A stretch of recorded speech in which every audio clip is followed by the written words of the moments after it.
जा रहे हैं खूबसूरत वैली की ट्रिप पर जा रहे हैं, तो आप लोगों को वो वैली दिखाएंगे, साथ में जुड़े रहिए।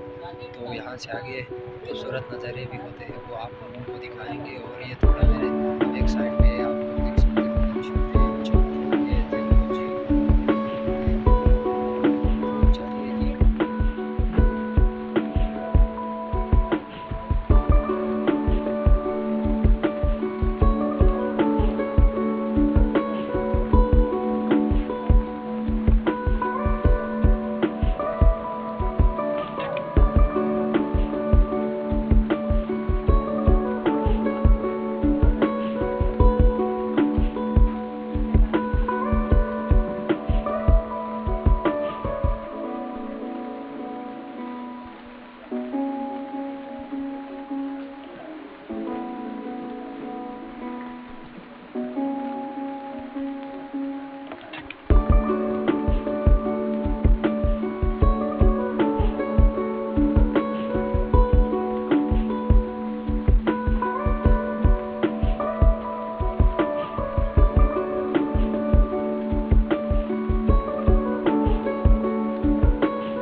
गाइस अभी हम टनल तक पहुंच गए हैं। आप लोगों को थोड़ा दिखाऊंगा, ये आप लोग देख सकते हो तकरीबन 3 टनल से तो आधा घंटा लगता है। तो आप लोगों को वो टनल अंदर से दिखाएंगे, तो साथ में जुड़े रहिए। तो मैं आप लोगों को कैमरे पे थोड़ा दिखाऊंगा, ये आप लोग देख सकते हो। तो चलिए जी आगे भी आप लोगों को दिखाएंगे।